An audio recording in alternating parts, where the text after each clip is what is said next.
everyone, it's Miss Perry, and today I wanted to share with you one of my favorite stories, Grace for President, written by Kelly DiPucchio with pictures by LeUyen, Pham. One Monday morning in September, Mrs. Barrington rolled out a big poster with all of the president's pictures on it. Grace Campbell could not believe her eyes. Where are the girls? That's a very good question, said Mrs. Barrington. The truth is, our country has never had a woman president. No girl president? Ever? Grace asked. No, I'm afraid not, said Mrs. Barrington. Grace sat at her desk and stewed. No girls? Who'd ever heard of such a crazy thing? Finally, she raised her hand.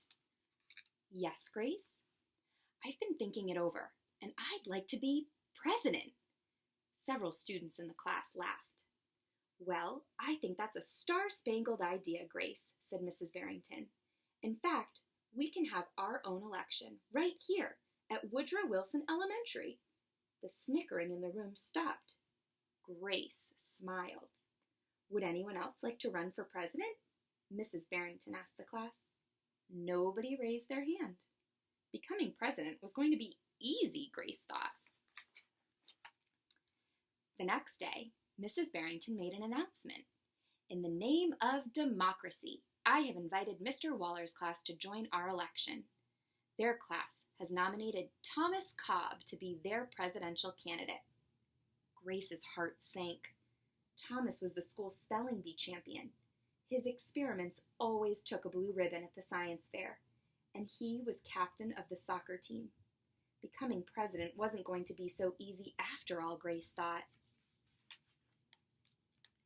The teachers put the names of all 50 states and the District of Columbia into a hat. Everyone, except for Grace and Thomas, got to choose a state. I'm Texas, said Anthony.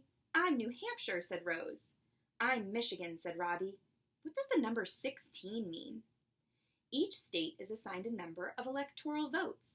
That number is determined by how many people live in that state, said Mrs. Barrington. Each of you will be a representative for your state. Altogether, our country has 538 electoral votes, Mr. Waller explained. On election day, the candidate who receives 270 electoral votes or more wins the election. Why 270? Asked Rose. That's more than half of all the electoral votes, Mr. Waller said. Becoming president really wasn't going to be so easy, Grace thought. Grace came up with the campaign slogan, Make history, vote Grace Campbell for president. Thomas came up with his own campaign slogan, Vote for Thomas Cobb, the best man for the job. Grace listened to what issues were important to the students, and she made a list of campaign promises. A peaceful school, no bullies. A cleaner school, no littering. Better hot lunches, no more fish stick tacos. Thomas made up his own list of promises. Free tutoring, free soccer lessons, fish stick tacos every week. Grace made campaign posters and buttons. Thomas made posters and buttons too. Each week, the teachers set aside time for the candidates to meet with their constituents. Polls were taken. Voters were making their choices. Grace continued to campaign. At recess, she gave speeches.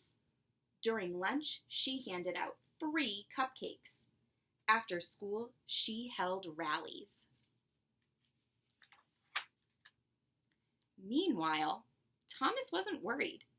He had cleverly calculated that the boys held slightly more electoral votes than the girls. At recess, Thomas studied his spelling words. During lunch, he worked on his latest science experiment. After school, he played soccer. Even before the election, Grace made good on her promises. She joined the safety squad. She organized a school beautification committee, and she volunteered her time in the school cafeteria. In early November, Woodrow Wilson Elementary hosted a special Election Day assembly. Grace and Thomas took their places on stage as the school band began to play. Henry was the first representative to approach the microphone. The Yellowhammer state of Alabama casts its 9 electoral votes for Thomas Cobb. Fletcher said, the last frontier state of Alaska casts its 3 electoral votes for the best man for the job, Thomas Cobb.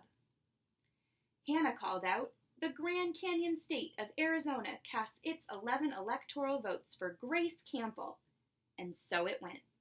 State after state after state cast their electoral votes. The scoreboard in the gymnasium kept track of the totals. The voting demonstration was quickly coming to an end. Clara approached the podium. The Badger State of Wisconsin casts its 10 votes for my best friend, Grace Campbell. Grace looked at the scoreboard. Thomas had 268 electoral votes. She had 267. There was only one state still unaccounted for: Wyoming. Thomas grinned. Grace felt sick. Sam walked up to the microphone. He looked at Thomas. He looked at Grace. He looked down at Grace's handmade flag. Sam didn't say a word. What are you waiting for? Thomas whispered. The band stopped playing. All eyes were on Wyoming. Finally, Sam cleared his throat. The equality state of Wyoming casts its 3 electoral votes for Grace Campbell. The gymnasium erupted in loud cheers and a few boos. Mrs. Barrington approached the podium. With 270 electoral votes, the winner is Grace Campbell. Thomas looked stunned. Grace hugged Sam. Why did you do it? She asked. Sam handed Grace his flag. Because, he said, I thought you were the best person for the job. The following week, students in Mrs. Barrington's class were preparing for their career day presentations. Grace volunteered to go first. She stood at the front of the room and glanced at the poster, still hanging on the wall. My name is Grace Campbell, and when I grow up, I'm going to be President of the United States. This time, everyone believed she would. The end. I hope you enjoyed this story as much as me.